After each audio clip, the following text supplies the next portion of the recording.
Welcome to the EchoCast, episode 100, 100, one hundo, as the kids say.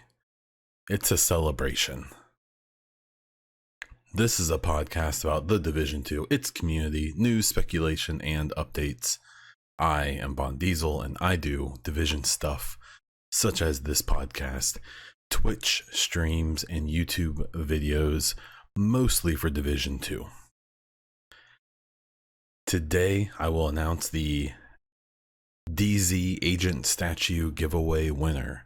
We'll talk about 100 episodes of the EchoCast, a little celebration, a special listener questions from some special people, state of the game recap, some normal listener questions, and some other updates. Thank you to our Patreon supporters for this month: Hassan, Christian, Darren, Justin, Tim, PK, DJ, Jimmy, Benny, and Tony.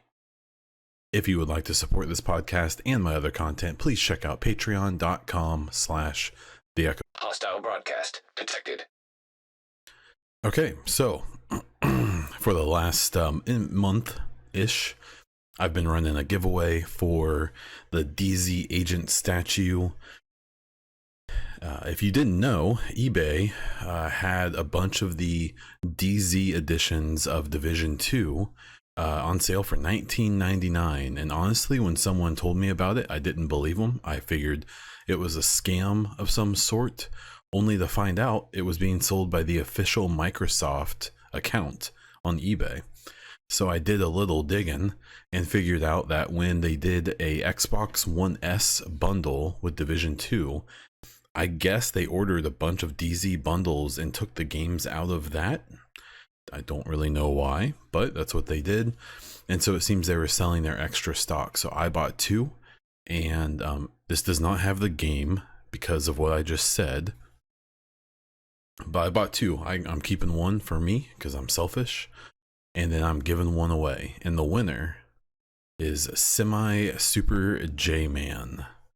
So just in case you don't listen to the podcast, I will DM you on Twitter, and we will figure out some mailing arrangements. I want to thank everyone who participated. I want to say we had over 100 people, hundreds and hundreds of different types of entries, and I hope this giveaway brought some new people to the podcast, to the stream, to the YouTube, maybe not the Twitter. I'm maybe not the best person to follow on Twitter, but if you still would, I would appreciate it. It's been this 100 episodes is a big deal to me. It's especially a big deal to me because I did 100 episodes without missing anything. Well, I didn't miss a single week for 100 episodes straight. That included going to E3, I believe. Yeah. That included going on vacation a couple times with my wife. That included going to another trip. That included going, having our daughter a few months ago. That included a lot of things, and it's been 100 straight weeks of shows. And it's something I'm super proud of. It's been a fun way for me to blow off a little steam, trying to do it here in a more easily understood and contextual way, and trying to get away from as much of the Twitter shade that I am unfortunately kind of known for, even though I think I'm pretty much always justified, and you can count on that. But it's been really good for me. I think it's been a good way for me to try to express what I think about things like Division 2 and some other topics, and trying to remind people that my goal isn't to tell you how to think or to convince you to agree with me. I mean this in the nicest way, but I really don't care if you agree with me. But what I do care about is that you hear an opinion that makes you think. And I really, even in that situation, try to give my opinion and then try to at least explain people who disagree or who think other things. Just in life in general, I think that's a good thing to do and a good practice. Even if you think a different opinion is dumb, it's still good, I think, to try to understand and see where people are coming from. So even when you disagree with them, you can still empathize with why they think what they think, even if what they think you think is dumb. It's been a really good opportunity for me to kind of explore myself as well, the way I think and the way I express myself. And I'm a tinkerer, so I've enjoyed kind of slightly changing the show as time has gone on and things like that. And now we've hit 100 episodes, and to me, that's a big deal. And I, I'm really happy with where the podcast is at. It started off really slow. I was getting 10, 15, 20 listens per week. It got up to around 50, and then I think it got up around 100 before Division 2 came out, and it started to climb before that. And it actually peaked out at a few thousand listens the week that Division 2 came out. And then after that, it kind of dropped off. I'd say around Christmas, it bottomed out. And now it's the last 6 weeks or so, it's grown pretty exponentially, and it's getting back to way larger numbers than average, even for the last year. So if you're listening, I really do appreciate it. The show normally doesn't start like this. It normally jumps right in the state of the game recap, which we will get to, I promise. But I really just want to, like, from the bottom of my heart, just thank everyone who listens to this, who has kept it on their queue, who listens to me ramble for 30 minutes to an hour every week. I know there's other shows who have multiple people, and maybe those even shows that are probably a little more entertaining than I am. And it's even I think it's nice to hear podcasts with multiple people to get different viewpoints and hear different voices. But I like this solo way of doing things because rather than you hearing me talking to other people, I like to think that this is almost like a radio show where I am talking to you. So I hope that that's the appeal. I hope people enjoy that, and I don't plan on stopping anytime soon. That said, I did say that once we hit 100, I would open up the possibility of skipping weeks when it's necessary. There were definitely some times in the last 100 episodes where I struggled mightily to get a show out. So I'm really actually super proud of always putting out something. But there's definitely been some dry spots, especially between the announcement and the release of Division 2. There were just some really rough spots in there where there was not much to do or talk about, but we made it. So I suspect that in the next couple months, there's not going to be many weeks where there's not something to talk about. Obviously, we have the big update coming soon, and I'm assuming that won't just end content. I'm assuming they're going to continue to add stuff. So as long as there's stuff to talk about, or there's stuff going on in the community, or honestly, if there's just things I feel like ranting about, there will be a show. And that's what we're going to do. So just one more time, I just want to thank everyone who's listened to the show, whether you're new, whether you're old. This has really been a lot of fun. It's been a little passion project for me, as well as the stream. And even YouTube, which is definitely my worst platform. This has been a really cool experience. And if 2 or 3 years ago you would have asked me if I would have 100 episodes of a podcast and have the listenership I have, I would have said, "What's a podcast?" So there we go. Okay, so a little special segment I had on here. I really wanted to do a developer interview, but unfortunately I just wasn't able to get that worked out, and that's fine. That stuff gets tough, especially with approvals and so on. So I'm doing a early segment of listener questions, and this segment is going to be developer questions. So I have Julian Garrity, Thylander, Dynasty, and Ella all responded to my request. I said, hey, I bet some people would love to kind of get some of your thoughts or input on the show. So I asked them all to ask a couple questions. So we're going to start off with Julian Garrity. He is a creative director at Ubisoft over The Division 2. So his first question was, what was my favorite location or echo from either Division 1 or 2? For me, it's probably always going to be Noble Squad. That, in my opinion, might still be the best storytelling that the Division has ever given. It was introducing this cool new concept of this echo.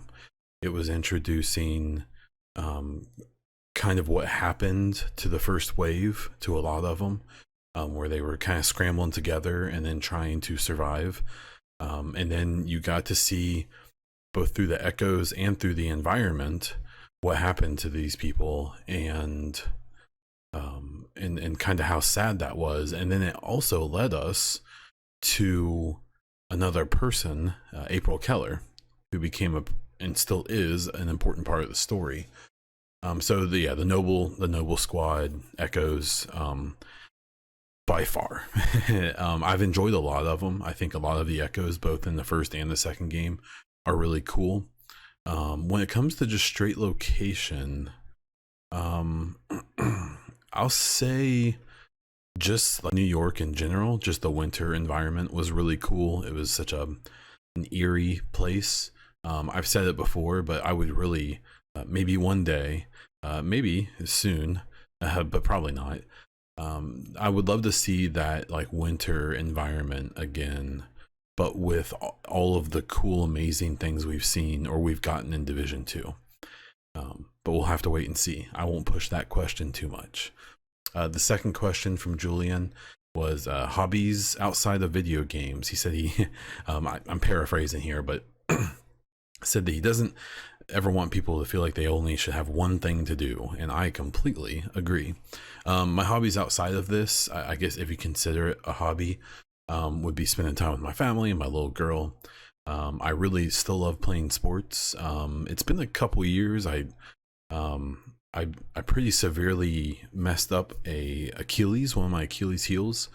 So I haven't played soccer in a few years, but I played soccer from about 4 years old until like 2 years ago when I was 30. I played in college, and I actually still should hold a record for goals scored in a career in my high school. It may have been broken by now, but I doubt it because our team was bad and I was the only one who scored. So just by circumstance, that probably holds up. So I still love playing sports. My current sport I still play is sand volleyball. I have a relative that owns a facility, and we've been playing that for about 7 or 8 years. I am a very mediocre 5'9" and pretty chubby at the moment. So I'm scrappy, as they like to say. The Bay Diesel is about 6 foot tall.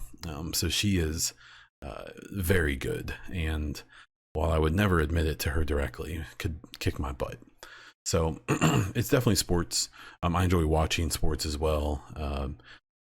And that's kind of the gist of it. I like working around my house, trying to work on projects and get things done, and improve our home and make it the home that we've always wanted, probably just in time to sell it. So working on the house, playing sports, watching sports, spending time with the family.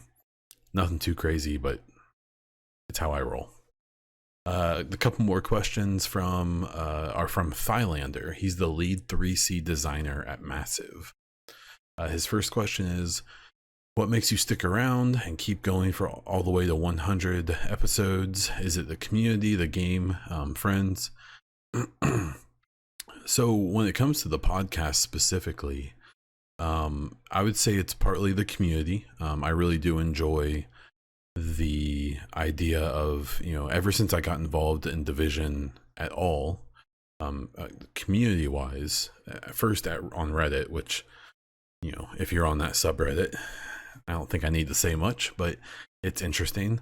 But then especially getting into Twitch and Twitter and just getting in more depth um, in the community. My goal when I first got involved in the community, it was around 1.2, 1.3 in Division One, and a lot of people and a lot of creators involved with the game had turned, and even just regular people in the community had turned pretty heavily to lots of sensationalism, borderline dishonesty, a lot of silliness to get attention and to get clicks, and just outright just silliness in some situations.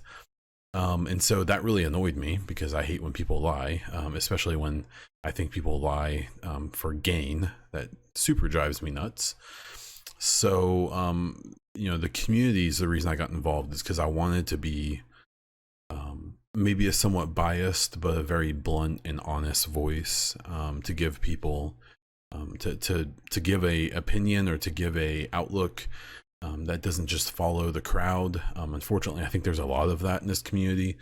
There's a few loud people who, no matter what they say, people just agree with them, and that drives me nuts. I hate when that is a situation. So in my nature, it was only natural to want to jump in and provide a different source, maybe just as biased, but I would like to think that I've always been pretty straight up.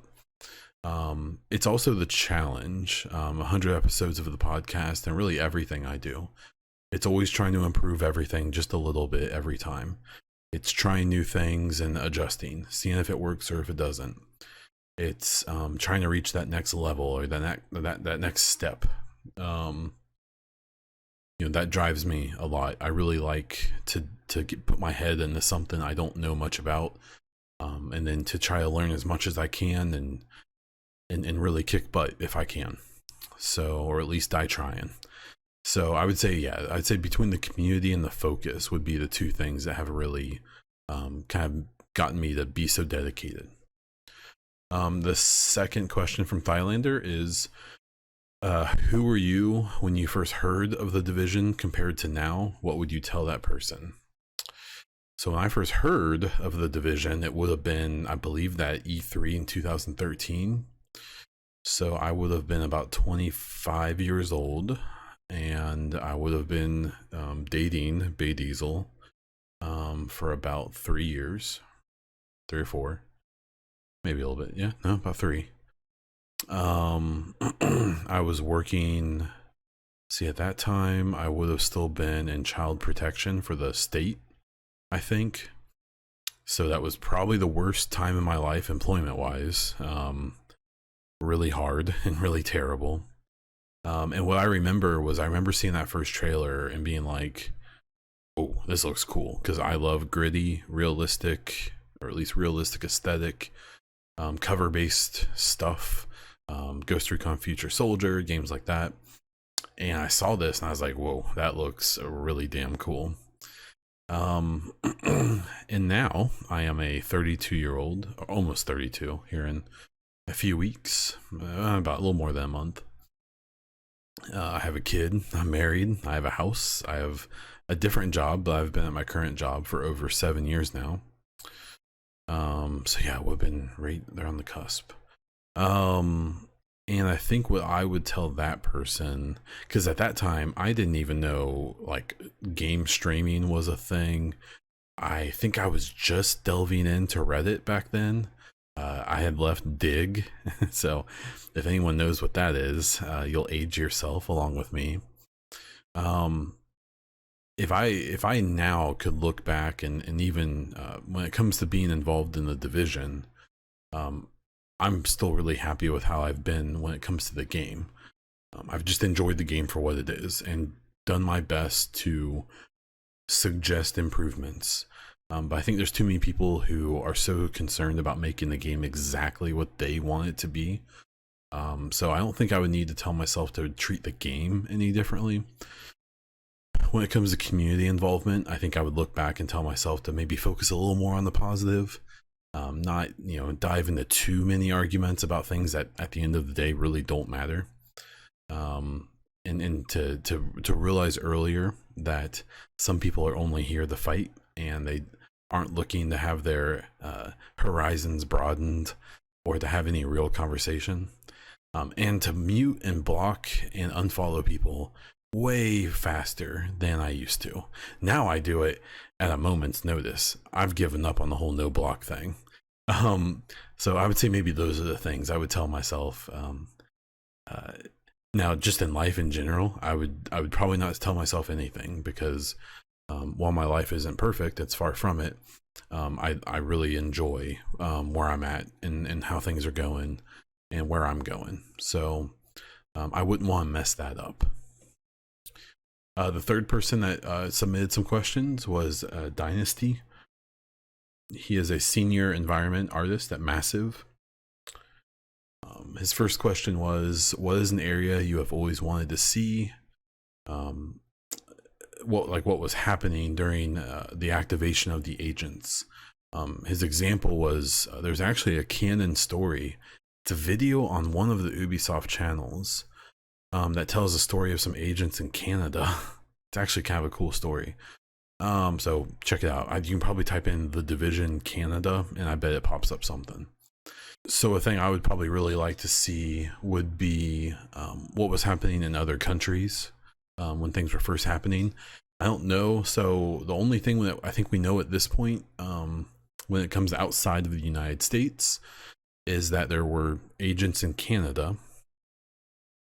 And then we also have some indication that there may be agents in like Europe and other places, because in the secret mission where we have in the secret mission in Division 1 in the West Side Pier, there is the thing that tells everyone, hey, you need to come back to DC. And if you listen, it's listing off a bunch of cities. It's I think it's Omega Protocol or something like that. And it's listing off a bunch of cities. Now, the main one being DC, which I think hinted what was happening quite a while ago. But if you listen, I think it's also talking, I think it says Paris, London. It names off a bunch of other cities. So I'd be curious to what's going on in other parts of the world. I'd be curious to what's going on like the West Coast. I think even in the book and the comics, it pretty much focuses on east of the Mississippi, and really kind of like the northeast quarter of the United States, from like Michigan to the East Coast. So we kind of don't know what's happening like down south. We don't know what's happening in the Southwest and Northwest. There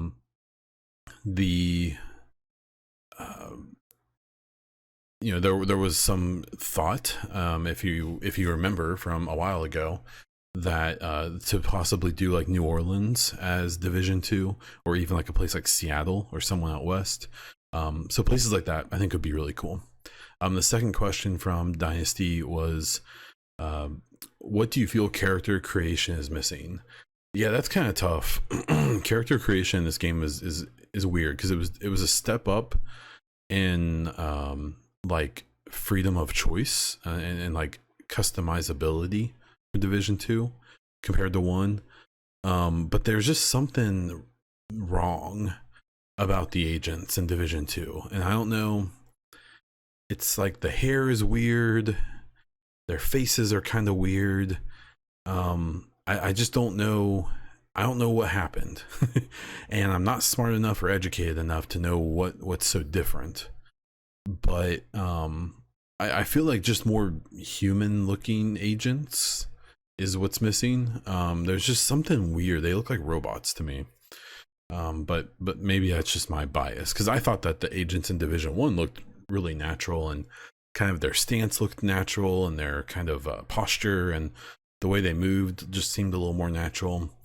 Where in Division 2, there's just something weird. They stand like kind of hunched over, and they like stand like with their arms out, and it's just, they have like this really awkward like idle animation. In cover and in movement, I think they look okay, but it's just, I don't know, it's weird. I don't really know if that has anything to do with character creation, but there it is. I feel like maybe some more customizability, like with the tattoos and stuff like that. Like not having to pick like one place or have like preset spots where they go, have being able to customize that a bit. Maybe I would say that's missing. And then the final questions of this part came from Ella, who's a content specialist at Massive. Hopefully you've caught some of her streams. She is sassy, might be the right word for it. Her first question is, if you were a content creator at Massive with unlimited resources, what content would you create? So what I think I should clarify is, and I may be wrong, Ella can correct me if she happens to listen to this, but a content creator for Massive would be something like what they do with State of the Game and the streams and things like that. So the first thing I would do is I would bring back the podcast. Hamish and I think Petter did a bunch of podcasts with Division 1 where they interviewed people all the way from like Drew Reckner way back in the day about the Hunters, to Alex Irvine, who wrote the first and the second book for Division. I would still love to hear him interview Alex again about the second book and the new game. So the podcast for sure, maybe like do like a video version of it, which I think they did a few of those, but make that like a big mainstay and try to do like at least like one a month or something. I would do like a big creator like compilation, maybe every month or every quarter, where like show highlights from people's streams, show highlights from videos, or point out people who are doing really good work. Cosplay, shots, all that kind of stuff. Podcasting, wink wink. I would do maybe like a big community feature like that, and really give an opportunity to highlight people who could be or are like really not necessarily always positive, but good leaders in the community. I think Division's always been kind of a weird game where for whatever reason it's attracted less than savory people, and some of them have even become really popular, unfortunately, and I think kind of made the community worse or more divisive at least. And I think doing something to really highlight people who are doing things well would be really good in general, and really blasting that. I almost said something and I'm not going to, so that can just always be a mystery. So that's a pretty terrible answer because I'm not very creative. So maybe that's why I'll never be a content creator at Massive with unlimited resources. The second question from Ella was, you stream, produce podcasts, YouTube videos, run several Twitter accounts, have a day job, have hobbies, and take care of a baby with Bay Diesel. How the hell do you find the time? What's the secret to your 48-hour days? Well, I would say a schedule and sticking pretty good to it. So, and I do a lot of stuff late at night, and maybe a little bit more than I should during the day, during my regular job. But more than anything, it's just sticking to a schedule. I carve out a few hours every Saturday and Sunday to do streams. If I do a video, I typically cut out a stream and do a video instead. If you follow my YouTube, I don't do many videos, so that may explain it. With the podcast, I pretty much have time carved out every week, about an hour and a half, to record it, to do some really basic editing on it, to put it together and then publish it. And then with everything else, I don't know. I have a very detailed calendar. I don't always stick to it, but I would say that's my biggest thing is I have a calendar that I'm willing to change. If I have to, I'm willing to cancel a stream. I'm willing to cancel a video. I'm willing to basically do nothing, except for the podcast, of course, for the last 100 weeks. But it's really just kind of sticking with it. It hasn't always been easy, especially right after the baby came. That was a crazy time. That was wild. So, but now it's starting to get back into a groove. She just turned 6 months old, so things are starting to kind of chill out and be more reasonable. So Yeah, I don't know. I also am kind of a boring lame person who's kind of a homebody.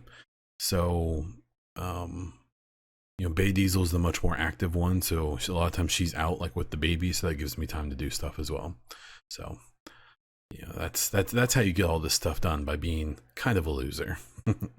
Okay, I appreciate the questions from all four of them, to take time out of their busy days, especially with the upcoming content. So there's that. Okay, so we had a couple state of the games. The first one was last week. I recorded the podcast a day early, or I recorded it before the episode 147 came out. So last week we had a very drowsy Hamish, Yannick, and Drew Reckner. They were talking about the shade leveling system. They're saying how basically, and seasons, and they're talking about how the seasons are replacing the episodes that we had in year one. And so they're going to provide some new content and some things to do in between, like content drops. They haven't really talked about what content drops may mean in year two.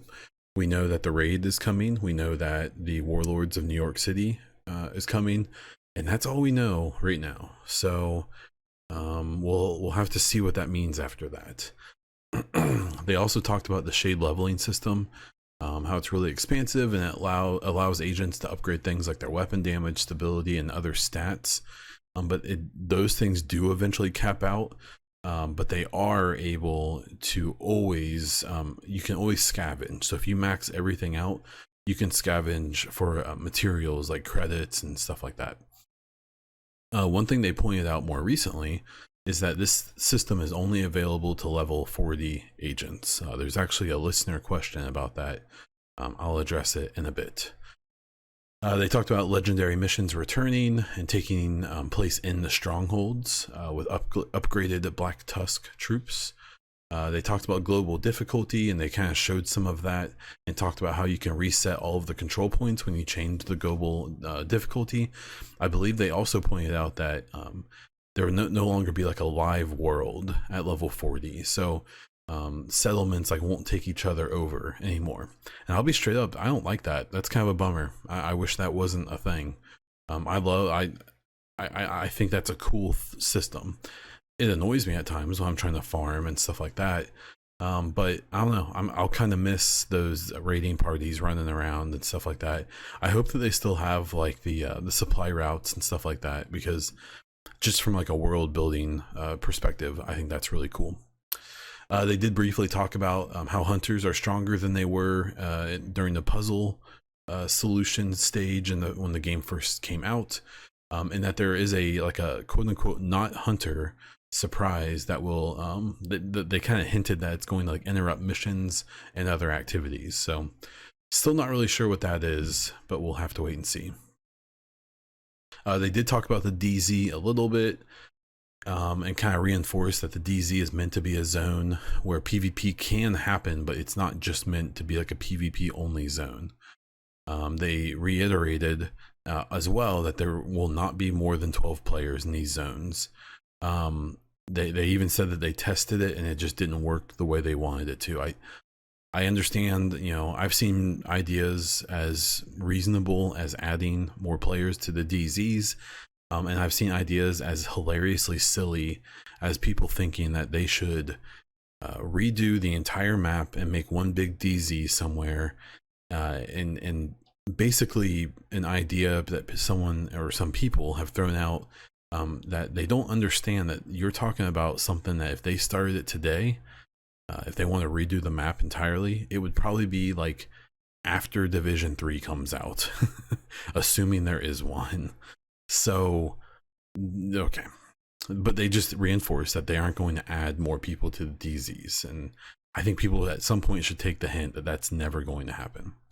The whole thing about the DZ being a potential for PvP, but not being the only thing that you do there, was really nice, because last year at one point, someone with some relevance to some people, I guess, who is part of the community when they feel like it, told me I was stupid for saying the exact same thing that they pointed out once again, but blocked me before I could respond, because because that's soft.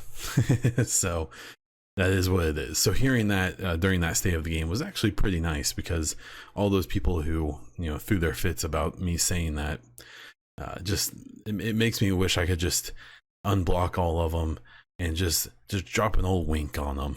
But we're trying not to be petty. This is a celebration. And that was about it for that state of the game. For the state of the game today, I'm recording this on Wednesday. We had episode 148. It had Hamish, McKinsey making their debut, and Drew talking about the factions in New York.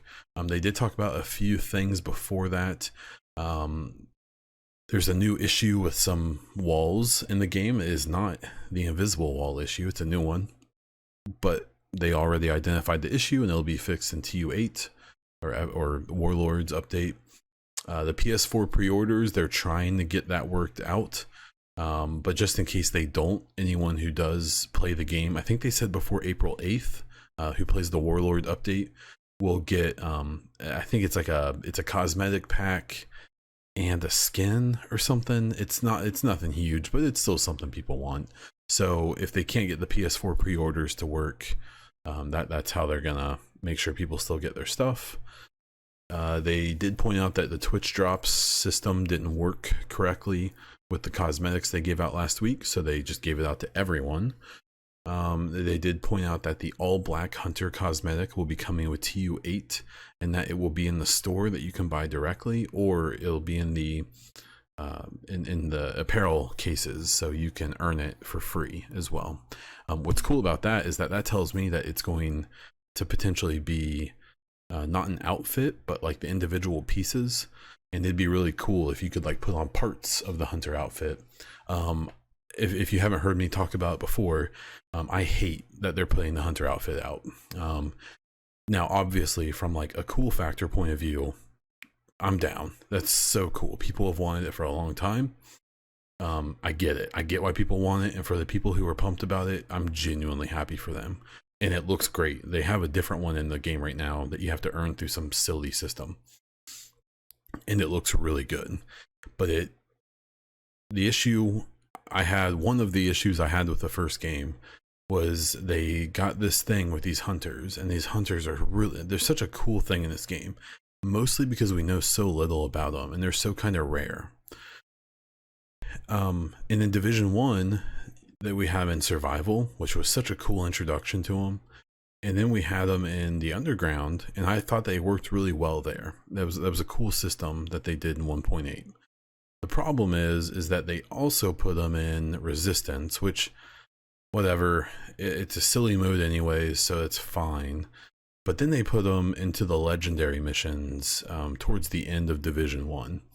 And that I was not cool with, because one, they were working with the LMB, which I'm pretty sure they came out and said that that's not canon. It's just a thing for reasons. And then not only did they make them work with LMB, again, for no explainable reason, but they also they took away, the thing about the hunters is that they're vulnerable. They're really fast. They're very tactical. They hit like a truck. They have really powerful skills. They can knock our skills out. They're these like really formidable enemies, but they could be taken out with like a good headshot if you got them in the right situation. And what they did with these legendary missions is they made them these like super duper bullet sponge tanks, and it felt awful. I did not enjoy fighting the hunters when they put them in the legendaries. It's not because they were too hard. I could kill them, but it was the fact that it just felt cheap. It took away this really cool mystique of the hunters, of these like, they kind of do their own thing. They don't take sides with anyone. They're just there to kill agents. And all of a sudden now they're working with a faction for no explainable reason, and no reason we found out at all. And then with Division 2, it comes out and we find out that there's these like ciphers all around the map. And if you solve the riddle, you get to fight a hunter.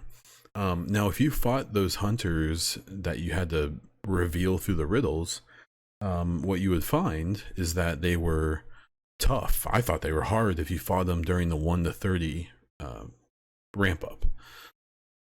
If you waited till you hit until World Tier 5, you probably one-shotted them because they didn't scale very well.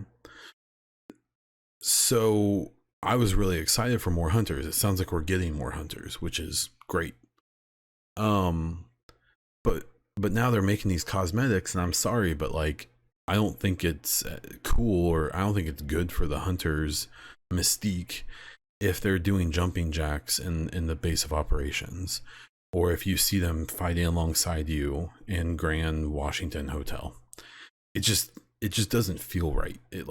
It takes the coolest, probably in my opinion, the coolest part of the game, and then it just kind of takes advantage of it, and it kind of demystifies it, and it makes it just feel cheap to me. I don't know, maybe I care too much about it, but if you want a Black Hunter outfit, you'll be able to get one in Title Update 8. I'll end that rant right there. They went on to talk about the Rikers, Cleaners, and Black Tusk, and how they will be different in the New York expansion. The old factions will be similar to their original ones, but mostly revamped from Division 1 for gameplay and for lore reasons. The Rikers are mostly made up of recruits now, with only a few veterans that were actually from the prison. The Cleaners still have the same Assault Trooper and Heavy, but basically every other one of their archetypes is updated. And I think they're going to kind of explain that by they're being supplied and trained in New York City by these rogue agents who are the lieutenants for Keener. So I think there's going to be some type of like, oh, they're more advanced because they're working with these rogue agents who have this advanced technology and knowledge and training, which is cool. That's a good explanation. The Black Tusk will actually be a hair different as well. They'll have some of the remnants of the LMB, and those will be represented by shotgun rushers and a support unit that has a big heal box. And there will also be some new types of war dogs. There's going to be a grenadier war dog and a minigun war dog who just flanks you constantly. So those both do have weak points though, so be on the lookout for those. In this most recent state of the game, they wrapped it up by giving out some kind of random info. So the legendary AI in the missions will be a lot more aggressive, and some of the archetypes will have some alternatives, or some like some kind of changes, like the Black Tusk Heavy will not have a heal hive on them, and what instead they'll have a wasp hive. So if they get close enough to you, they'll mess you up, and they'll actually their AI actually encourages them to get close to you to do that. Again, they talked about the new hunters that will be in New York City and DC, and the way that Drew kind of hinted to it is that I suspect that we won't be revealing them with a puzzle. I have a feeling that they'll just drop in on us. I really hope it's kind of similar to the ones that stalk you currently in the game at night, but instead of running away, I hope they actually engage you or even ambush you. I'd be great. I'd be down for that. That sounds so fun. I would run around at night in that game in the open world just to try to find hunters. And then the final thing they talked about was that the DZ will have new brackets. So there will be like a level 30 bracket for people in the world tiers. And then there will be a level 31 to 40 bracket. So people in that 31 to 40 bracket can invite people who are level 30. And it will buff them some, but at the end of the day, if you bring level 30 people into the higher bracket, they will be at a disadvantage, because they're not going to make the system where it's going to make them like exactly as powerful. So that system, I mean, no one likes the player base being split up. With as little love as the PvP and the DZs are getting in this game so far. I don't mean to be a jerk, but it seems like it's such a small population at this point, or at least it should be because of the treatment of it, that I just don't think this is really going to impact people too much. But boy, oh boy, it's going to make Twitch chat real fun. So I don't know, have fun with that. Not my problem. And what else isn't my problem is this mid-roll. Allow lockdown procedure initiated. Okay, so we had a few Division 2 updates. Really, this is just me kind of wanting to speculate about some stuff and talk about it. So my first topic here was kind of like, what kind of story is Warlords going to tell? So my first little topic is, if we're really going to kill Keener. I think we will, but I think it's going to set off something that they're going to try to kind of surprise us with, because one of the things he says, I believe during one of the Coney Island missions, when he's talking to the drone camera, is that this is bigger than him. So I suspect that we will hunt him down. I suspect we will kill him. But being the guy who's always 10 steps ahead, there's going to be some type of trigger or something that happens when he dies that's going to show us that his legacy isn't over. But we'll have to wait to see. Another topic was whether or not the hunters will have more lore. I kind of doubt it. I suspect that they'll just fight us again. The hunters are weird. It's one of those things. It's kind of like what I was talking about with their outfits, is that if we learn too much about the hunters, they'll just become another enemy and they aren't interesting anymore. That's part of why I don't like these outfits coming out, because I really think that starts to oversaturate them and demystify them and kind of kill their mystique. And then they just become another enemy that you kill when they pop up.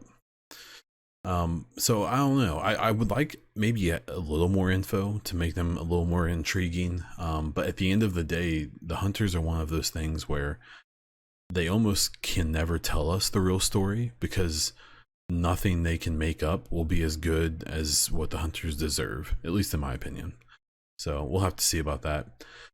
And then kind of like after you finish the Warlords DLC, like what will DC look like? So I suspect that when we come back to New York is when we're going to find that Chernenko is now working with the bioreactor, and he's, you know, hopefully replicating the antiviral, the broad spectrum antiviral. And I suspect that they're going to wrap something like with the seasons up in that whole system, where like you need to get him more resources through the season so he can make more antiviral or something. So we'll have to see about that. I suspect that with all of the changes that they're going to try to do something. I really predicted that maybe this update would be when we get the castle settlement working again. But maybe not. I feel like they would have mentioned something about it by now. So we'll have to wait and see. The other thing was that there were some new guns in episode 3. There was a G28 marksman rifle that is just kind of like a worse SVD. It looks really cool though. There's a UIC 15 mod 2. It's actually it's a rifle class, and I looked it up, and it's a real rifle. It's a sporting rifle, so it is semi-auto. But man, one, it has assault rifle damage on it, so its damage is only like 12,000 or something a hit, compared to the other rifles, which it's like, I think like 4 times it's lower. So apparently that was a mistake, and they're going to fix that. I put out a post saying, man, I would love this UIC to be an assault rifle. Just make it an assault rifle, because it looks so damn cool. In my opinion, it's the best looking gun in the game. But unfortunately, they're going to stick with making it a rifle, but that makes sense. There's the honey badger, which I've found like 30 of them so far, and have yet to find one that is worth using. So far, I don't have a great outlook on that. I do know with the new specialization, you can unlock a named honey badger, which a lot of people have been saying is a lot better. So I'm not there yet, so I'll tell you when I am. And then finally, the exotic, the 308 chambered vector. I have been farming like crazy for this thing, knowing that it's going to be useless in like a week and a half or 2 weeks, and still don't have one. So I don't know. I'll let you know how it is when I find one, if I ever do.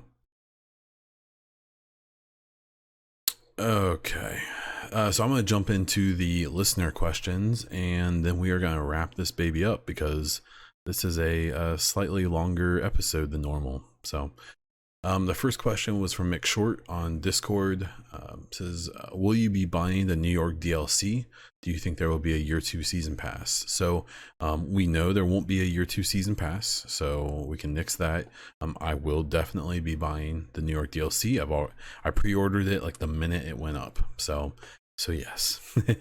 Yeah, with the season pass thing, it looks like instead they're gonna do the seasons, and they have like a battle pass. It looks like that there's a free version, so you can just do that, but then there's a premium version that looks like it's gonna have more like cosmetics and stuff. So I'm probably gonna do that because I'm a sucker for this game. But it looks like, luckily, if you don't want to mess with that, you can just play and just do the free version. So no season pass, paid battle pass if you want it. The second question from Mick Short, as always, something completely unrelated to the game. What is both you and Lady Bond's savory pie of choice? I assume savory pie means like not like a fruit pie. So I guess for both of us it'd be like a pot pie. I have a slight feeling that maybe savory pies aren't quite as popular where I live. The next question came from Joe Polidoro on Discord. Since the release of Division 1, what has been your most enjoyable experience with the franchise? What was the worst? I would say my most enjoyable experiences was like first jumping into the first game, not really realizing what it was. So it was just so surprising and so exciting and fun. As well as kind of watching the first game kind of develop and the team kind of catch their feet and kind of push. And then the last like best thing has been watching, that the lead up to Division 2, some kind of special access that I got to have, as well as just some, just seeing things evolve, I think has been the most fun. The worst part of it has probably been, some parts of being too involved in the community at times, and a lot of stress and anxiety, and some stuff, some negativity that's come from a thing that should be nothing but fun, which is games. So some of it my fault, a lot of it not. But yeah, so really hardly anything with the game. Obviously there's been a few times with the game where it's kind of shot itself in the foot. That's a little frustrating, but I don't know. I'm over being angry about games these days. Now I'm just angry about dumb people. So thank you for the question. Comrade Zen on Discord says, what are your theories about who the quote-unquote not hunters are? I think I mentioned it before, but I suspect that they're going to be maybe some like assassins or something like that. I think something like from, it's like mercenaries that Keener has hired to come kill your agent in the middle of a mission or something. I think that'd be pretty cool. I'd be down for that. So that's my best guess. They could be like ambusher faction, or they could be like underground faction, or maybe like rogue agents, like computer controlled rogue agents who just pop into a mission and start attacking you. I think that'd be pretty badass. Then the last question, or no, second to last question, came from Janzer on Twitter. Quote, the new infinite progression system replacing the field proficiency cache system for all players having reached level 40, unquote. So anyone without the expansion stays with field proficiency system, which or is what it sounds like written out. Discuss that. I mean, so here's the thing. There's been a lot of discussion about the expansion and things like that, and so like the shade leveling system, it's going to be available at level 40, which means if you don't buy the expansion, you don't get it. So like, I feel like they're giving a lot of stuff to the people who don't buy the expansion, who stay at level 30. They're getting all of the game updates and all the changes to the loot system and stuff like that. I think with a system like this shade system, this leveling system, at some point they have to make the expansion worthwhile to buy, so the people who pay for it feel like they get their money's worth, while not taking too many features away from the people who are still gonna play the base game. I think this system is one of those things that, is a good reward for the people who buy the expansion, and maybe a carrot on the stick for the people who don't. Should it be available to everyone? I mean, that'd be great, I guess, but it's also not something that I feel like is a bad thing that it's not going to be. So, I don't know. And then now, the final question from Major Lame Gamer on Twitter. What do you think they should do with conflict? And they mention a few things, that there's no mention of PvP really for warlords. They would like to see them add new modes and maps. Allow the DZ to be open season, but bring back some type of balancing and conflict to make, So, man, conflict is such a bummer for me, because that was a mode I really figured I would enjoy.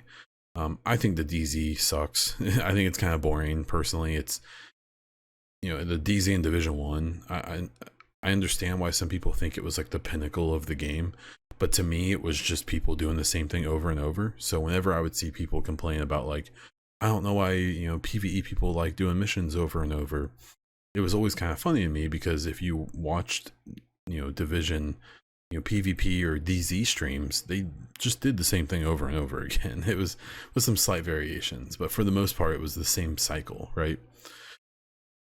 So for me, it's just one of those things where PvP in general in this game, I would love for it to be better than it is, but it's just not my focus, mostly because I get my PvP kicks from other games, and because I just have no indication at this point that PvP is gonna be a focus for Division ever. Even in the first game, I mean, they worked on it, but I just still never felt like it was like the focus. So for conflict though, I really wanted it to be good, because I wanted it to be that chance to jump in and play Call of Duty basically with my Division character. I think the idea of making the DZ like a completely open zone to do whatever you want, and then having conflict bring back some of that balancing stuff, I actually like that idea. I'm curious to how they're going to handle that with level 40 and with all this stuff. It's kind of a tough situation where level 40 people, I assume, will not matchmake with level 30 in conflict. So even if a good number of people buy the update, it's gonna make an already pretty sparse conflict population even sparser. So I don't know. I really don't know. I'm not sure what they're gonna do with it, or what I think they should do with it. I think it either needs a complete overhaul. The PvP in this game needs to be the focus of like a huge patch, or they have to let it just kind of go by the wayside, because at this point it's not something I think is really redeemable until they do something big to it. I know people, and even I, want the PvP to be kind of like how Destiny's PvP is, where maybe it's not the best PvP on earth, but it's still fun and there's reasons to do it. What I hope doesn't happen, but we'll have to see, is the way that PvP like in Warframe went, where it's there but no one plays it because it's bad, because they figured out, wow, PvP is really hard to balance in these types of games, and Destiny has worked really hard to make it decent. Warframe just said nope. so we'll have to see.